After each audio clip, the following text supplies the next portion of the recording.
Good evening, Hammers fans. The formation, which seems to be the thing we're talking about after Monday's win, Slav got it bang on, but it's not something that I want to see him do. It pains me to think that Chicharito is going to be playing left of a front three. The guy is a central striker.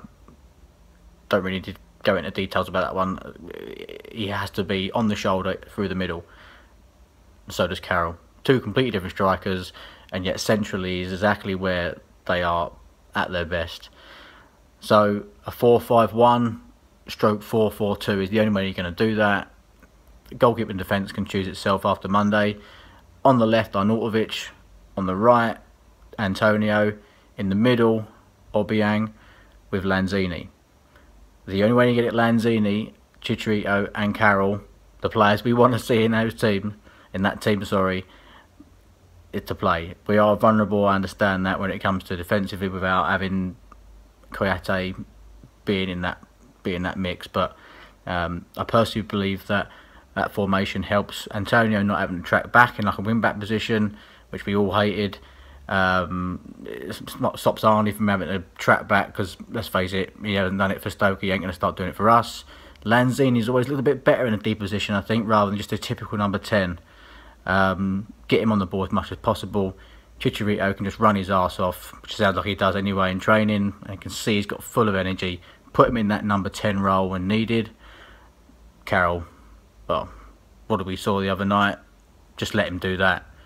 So it's very attacking, leaves us defensive vulnerable, but hey, no, nothing new there. So that's the only way we're gonna get it all to work, I think. But is he gonna change it? Probably fucking not. Come on, you irons.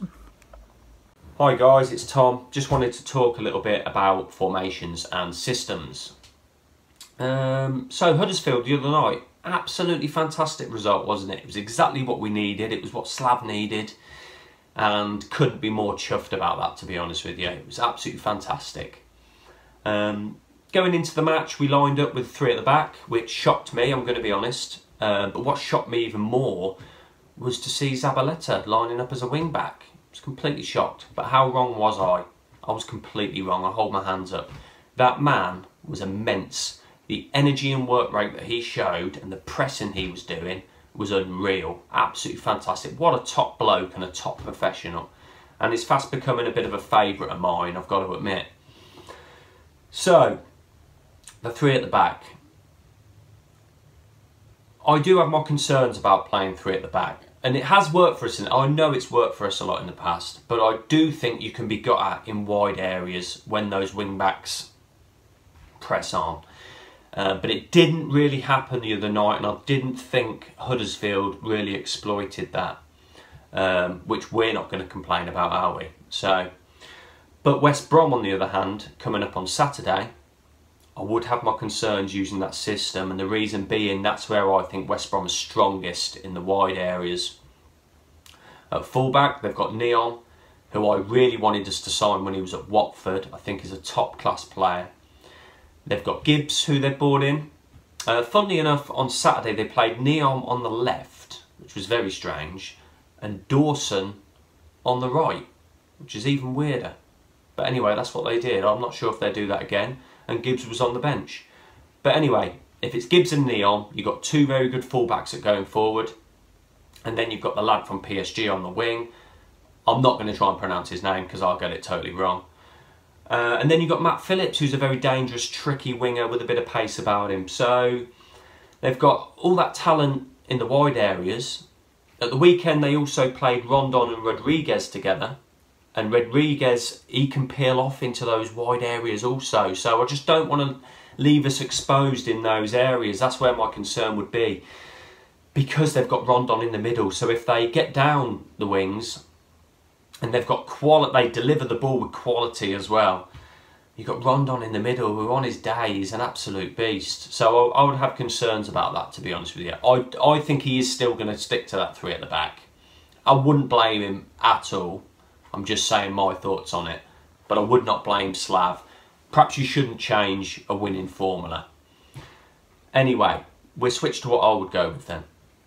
I'm not an advocate of 4-4-2. I'm not a fan of it at all. Personally, I like 4-2-3-1. It's not really worked out for us so far, to be honest with you, but I'm a big fan of that formation, and I think it can work. But I would go 4-4-2. And the reason is, this sounds negative, but I would want 2 banks of 4. I'd want to be getting my wingers, making sure they're tracking back and supporting the fullbacks to negate their threat in wide areas.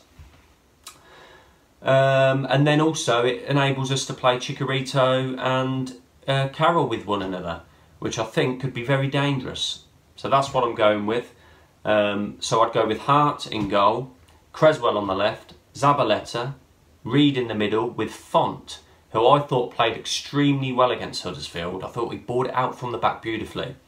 So I'd give him another shot, I really would. Bonner's not really been on form, hence why he was left out Monday night. So yeah, Font gets another shot for me. Arnautovic comes back in on the left. Antonio on the right. What a beast he was the other night, absolutely fantastic. And no reason to drop either Obiang or Kouyaté, so they stay in the middle for me.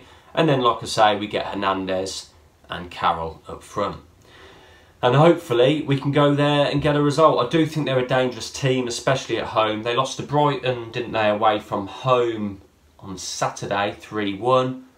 Really bad result for them, to be honest with you. But at home, they got 4 points from 6 so far this season. And they are very solid, usually, at the back, at the Hawthorns. So, we go into it. I'm going to give a prediction. I really hate to say it, I really do, but I can't see us coming there with 3 points, but I can see us picking up a point. So I'm going to go 1-1, but let's hope we get the 3. Right, thanks a lot for listening, guys. Really appreciate it. Come on, you Irons.